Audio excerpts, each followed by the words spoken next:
this is kind of the team. There's more people here that were involved in this story, but this is the group that kind of carried the ball the last 3.5 years, I would say. And what we'd like to do is talk about this journey, and it has been a journey, probably going almost 8 years. Would you say, John? Felt like it was working on 9. Right. So this group here, might as well do introductions. This is John Baird, Rick Ross, illustrator, and boy, life's a mystery how I got involved. But that's what we're going to talk about, and we just hope that you find this interesting.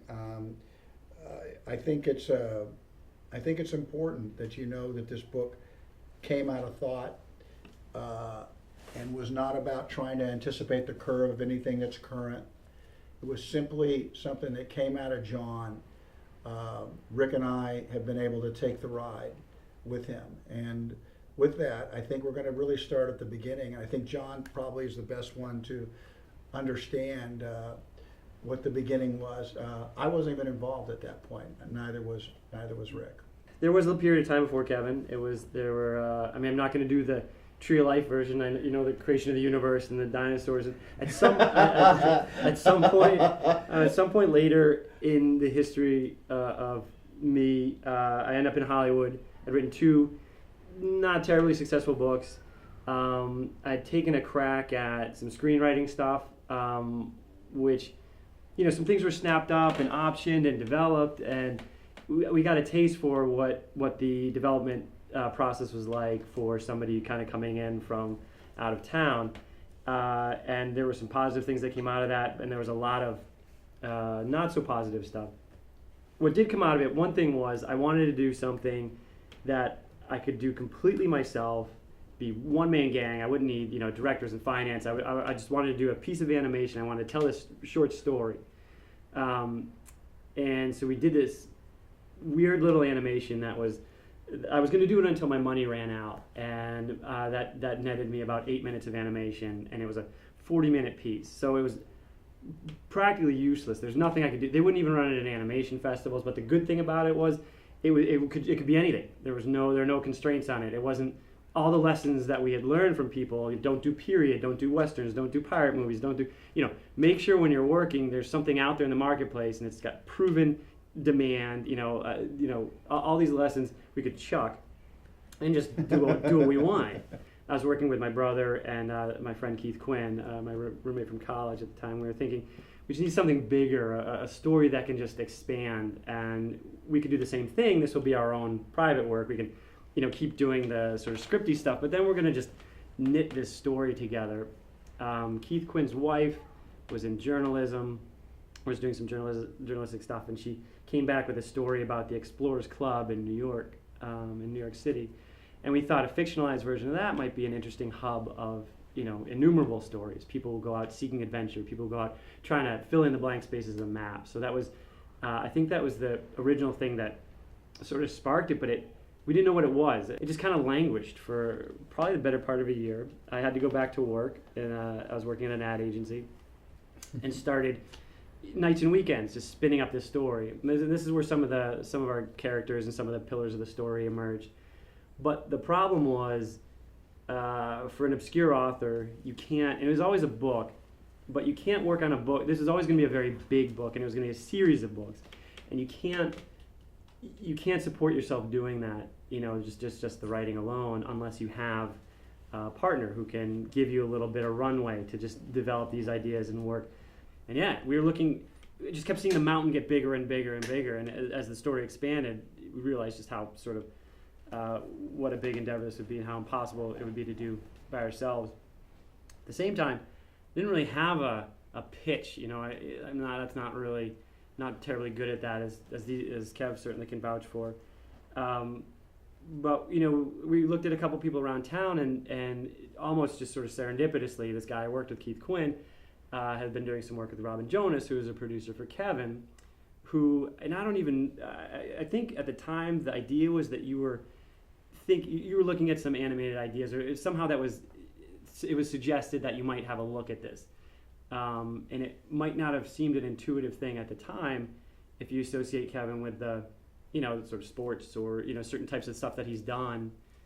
But I think what's going to emerge, if people don't know it yet, I think they certainly will start to get a feel for that. His thing is not one type of story or another. It's stories. You might not think of Kevin as an animated person. You might not have at that point, but you came in and you met with us. And well, Robin had said, Robin is someone I'd met early in my career. She was in publicity and always has her fingers in a lot of different things. And there was a moment in time where she worked with me over at TIG and had talked about her friends, these 3 guys, and said, look, I'd really like for you to meet these guys. And so that meeting was set, and it had to do with animation, but that was okay. I just was willing to take the meeting. You were built up properly, I would say. Well, not overbuilt. It was like, no, these are really good writers. That interests me. Writing, it's not a catchword for me, or it's not that you hear people always think, I want stories with character. Bullshit. A lot of people didn't. I want a story I know is going to make a lot of money, and character a lot of times is lip service. It's like, well, if you want character, let's put some in. But these guys were really good writers. I have been around some really good writers. And so I say, this guy can really write. To me, that was really interesting. Okay, in the world that I live, my whole career has been propped up by good writing. And so that meeting was taken on that basis. And I think that was at the Four Seasons. Yeah, and we did not have a pitch. We had, there was art involved, there was animation involved, but sort of as the delivery system for the writing. To us, it was always a book. And you'll see, even as we trace back to 2005, 6, we're always it's always chapters. If whatever unit of content we have, the chapters that lead to a volume, and it was always pointed toward a book. But at the time, you needed something to show people rather than just, some writing samples. So it was sort of blitzed up with a little bit of, my old art. But it wasn't, we didn't say, this is a movie, here's, because I think generally the idea is you sit down and you walk someone through A to Z, what the story is. We didn't even have that. We had some little vignettes written. We had some samples of art, and mostly it was just, hey, what do you think?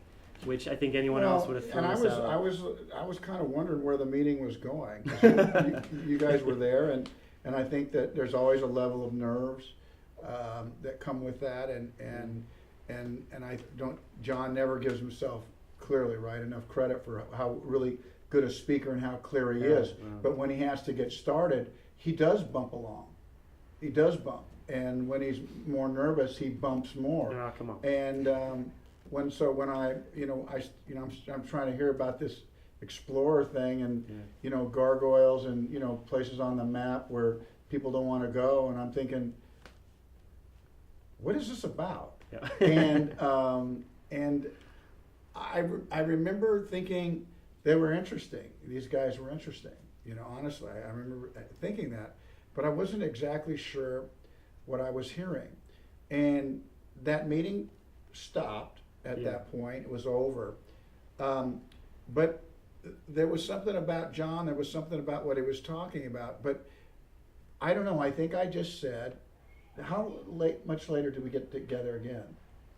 You said in that meeting, and this is what, when you asked the very reasonable question, what's it about? And I think we just had, what's it not about? I think we were just sort of, it's got this, it's got that, aren't you interested? I'm the first person that wanted to really know what they thought, and they weren't prepared for, what do you really think? Yeah. What do you want it to be about? I know. We were like just looking for security the whole time to get run out. But yeah, it wasn't that it just stopped. It wasn't that it was some kind of mercy killing thing. It was, you go, no, let's work on this without even knowing what this was, which is the thing that I cannot emphasize enough. That just has never happened before or since. I don't know why we thought it would happen. I don't know what outcome we were thinking, but this is beyond any outcome we could have thought. We come to a guy with just, as I've described, kind of a mess. And, my presentation doesn't make it seem any less messy or more packaged. It was really just that. And then he said, this is good. There's something good here. Let's work on it. when can you meet me up at my house in Carpinteria? And I think we were more surprised than anybody Right. at that reaction. I mean, I think generally, and with good reason, the questions are always, the same. What's it like? What's the market for this? Who's your audience? And especially what is it? Is this a movie? Is this we kind of said there might be a web series, there's a book, there's this and that.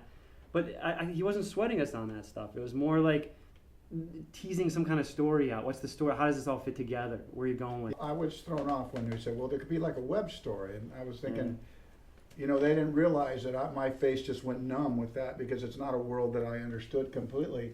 And it was like, maybe that was going to be a catchword for me. It wasn't. Yeah. But the story was something. And it did turn out, we said, come up to the house in pretty short order. Yeah. You did come up to the house. And I said, tell me about this again. And it was a little more refined. And I have to say, honestly, I really didn't know what it was about. I couldn't really get my arms around it, but I had satisfied myself intuitively that I liked you as a storyteller. You were after really big fish, I could see. Yeah. It was really big, and I wanted to be about something big. We only have so much time, and we have to work on so many things in our life. And sometimes you want to, you also go after this something that you didn't really know. And I've never been afraid of that. The idea of going somewhere where I don't exactly know where we're going. Yep. I just am really happy with the people I'm with.